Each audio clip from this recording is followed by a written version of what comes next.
Hello and welcome to English Pathshala. आज हम करेंगे past perfect continuous.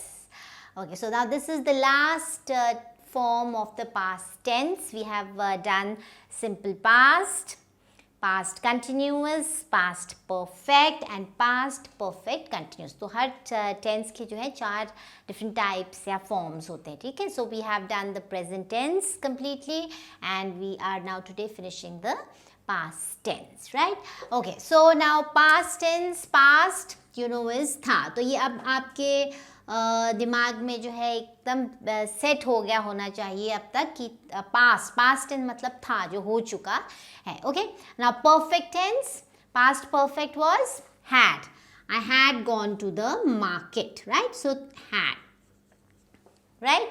And continuous will be कि आप कोई बात बता रहे हैं, जो आप अब बता रहे हैं, कोई पुरानी बात, राइट? सो अब इसका हमने ध्यान रखना है हमेशा कंटिन्यूअस में इंक, राइट?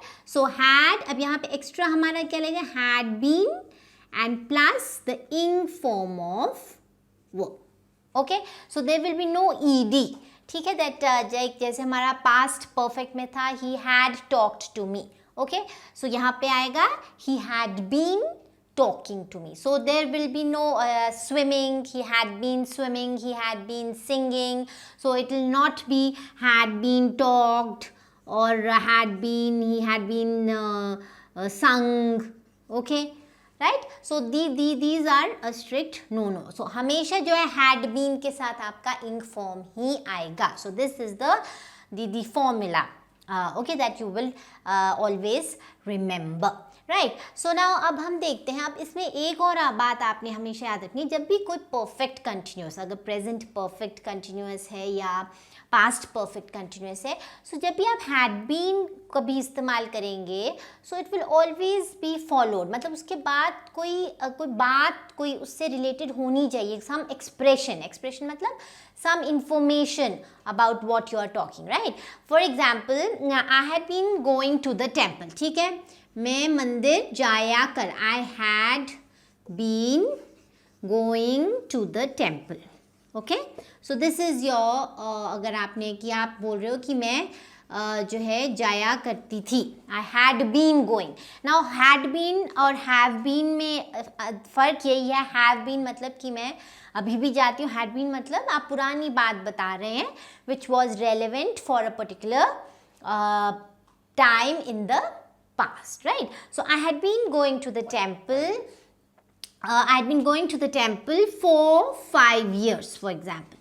ठीक है, तो मैं for 5 years कि मैं 5 साल तक जो है मंदिर जाया करती थी, I had been going. अब ये जो है इसका इस्तेमाल आपने had been का इस्तेमाल तभी करना है जब वो उस कॉन्टेक्स्ट में रेलेवेंट हो, मतलब आप कोई बात बता रहे हैं और तब जो है आप इसको इस्तेमाल करेंगे, ठीक है? अगर आपने कोई सिंपल पास्ट की, मतलब सिंपली कोई पास्ट की बात बतानी है, तो आप इस फॉर्मेशन में मत घुसिए। तो आप ये बोलेंगे that I went to the temple, लेकिन अगर आपने कोई किसी बात को पर्टिकुलरली बताना, I had been going to the temple for 5 years, right? Or you can say that अगर हमने इसी को थोड़ा differently आपने कुछ कहना था, I had been going to the temple until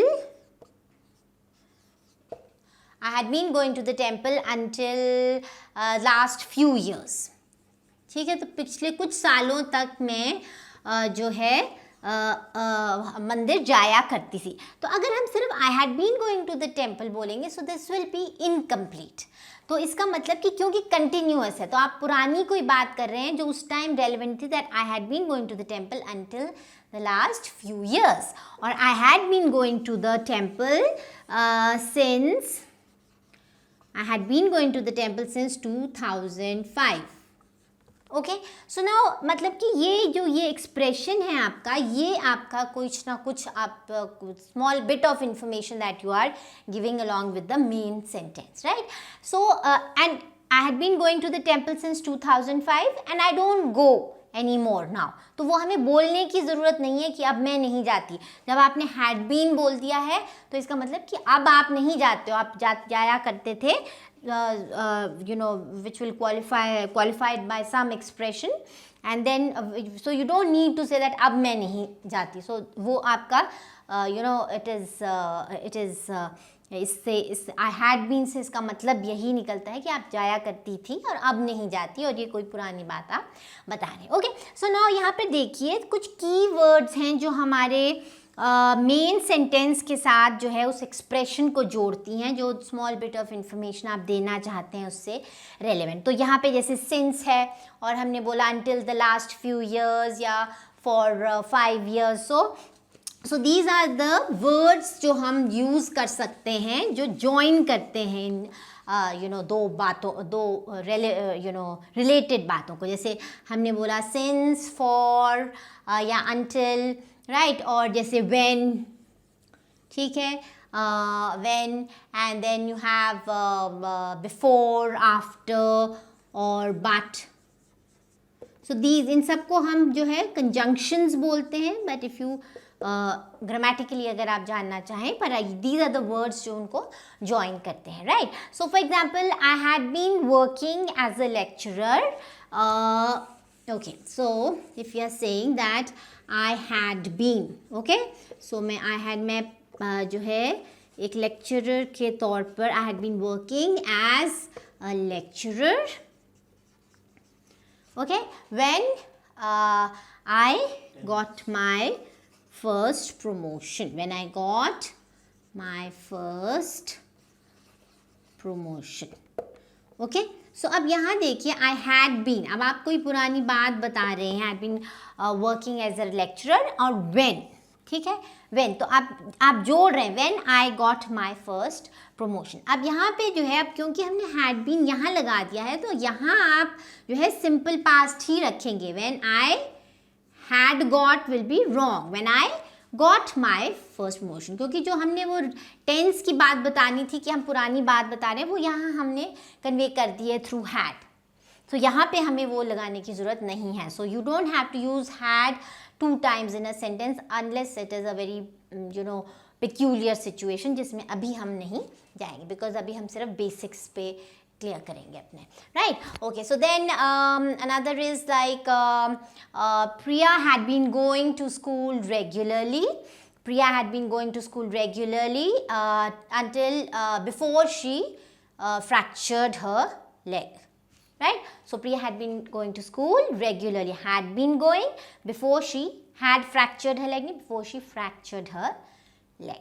Okay, now she had been, अब हम जैसे बोल रहे हैं, तो इसमें मतलब कहने का ये है कि ज्वाइन करते हैं आप थोड़ी इन्फॉर्मेशन जो है, एक ही दो इन्फॉर्मेशन जो है, दो बिट्स ऑफ इन्फॉर्मेशन एक ही सेंटेंस में पैक करना चाहते हैं, to make it little complex and to you know give some weight to your writing और योर स्पीकिंग में, ठीक है. और ये भी ध्यान रखना है कि ज़्यादातर जो है जब हम रिटन लिखेंगे इंग्लिश, तो ये आपको हेल्प करेगा.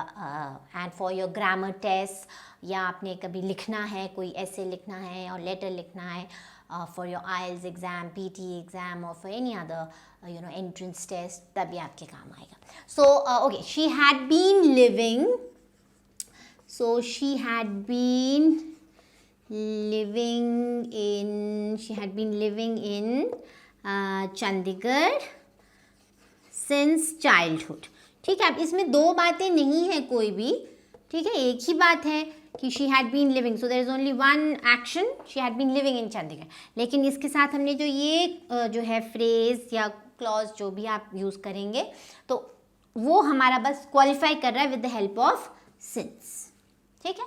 So it is not necessary कि दो बातें related है. You can use it in a single action sentence also. Okay, now I have, for example, I had been helping my mother during the lockdown. ठीक है, तो अब जब lockdown ख़त्म हो जाएगा तो आप बोलेंगे that I had been helping my mother. तो एक और बात है that I had been helping my mother and I was helping my mother, दोनों पास्ट हैं. लेकिन इसमें दो बातें जब आप had been लगाएंगे कि आपने स्ट्रेस करना है, ठीक है, स्ट्रेस हो या थोड़ी रिसेंट बात हो, तब जो है हम इसको यूज़ कर सकते हैं, ठीक है। सो आई हैड बीन हेल्पिंग, तो अगर आप थोड़े टाइम लॉकडाउन के ख़त्म होने के बाद ही यूज़ करेंगे, so then you will say I had been helping my mother during the lockdown. तो इसमें भी देखिए एक ही there is only one action, my mother during the lockdown, और हमने इस कंजंक्शन से उसको क्वालिफाई किया, मतलब ज्वाइन किया, during the lockdown. Okay, so this is, अब हम यहाँ पे स्ट्रेस दे रहे हैं कि मैं अपनी मदर की मदद कर रही थी ड्यूरिंग द लॉकडाउन, ठीक है। I was helping my mother, was helping मतलब कि बहुत बहुत पुरानी बात है, कोई 4-5 साल पे, तो आप वॉज यूज़ कर सकते हैं, right. So this is how you can make a little distinction between the two, right. Okay, now next we come to is कि कोई रिपीटेड एक्शन है, said she had been calling me, she had been trying to call me repeatedly, yeah, she had been trying to call me up, ठीक है, she had been trying to call me, okay, so मतलब कि वो मुझे कोशिश कर रही थी बुलाने का, but I was not available, okay, I was not available. So anything that जो repeatedly she had been trying to call me up. तो अगर मैं यहाँ तक ही she had been trying to call me up को ही तक लिखूँगी, then also it will suffice. Then you don't need to write this because it's a repeated action कि वो मुझे बार बार जो है फ़ोन कर रही थी, ठीक है। तो उसके relevant अगर आप कुछ कहना चाहते हैं then you can, or she had been trying to call me up would suffice. So which means again the same thing कि पुरानी बात है, that she had been trying to call me up लेकिन I was not available, right? Okay, now one thing I want to say is that जो आपका present perfect continuous है, ये ज़्यादातर जो है जब आप complex और compound sentences बनाएंगे तब आपका इस्तेमाल होगा, क्योंकि हम इसमें kind of 2 actions के बारे में एक ही sentence में पैक करते हैं। तो थोड़ा सा मैं आपको एक complex और compound का क्लियर कर लेती हूँ। complex sentence will be like जिसमें जो है एक आपके पास पहले हम कंपाउंड करते हैं, दो एक ही सेंटेंस में 2 पार्ट्स होंगे, which will be independent, okay. जैसे she was tired, okay, she was tired, and because it can be anything like she was tired because she had been traveling for 5 hours, because she had been traveling for 5 hours, okay. So compound sentence में क्या होगा? So this is a compound sentence, इसमें 2 sentence है, she was tired, so this is sentence 1, okay. It can stand on its own individually, she was tired. Does it make any sense? It does.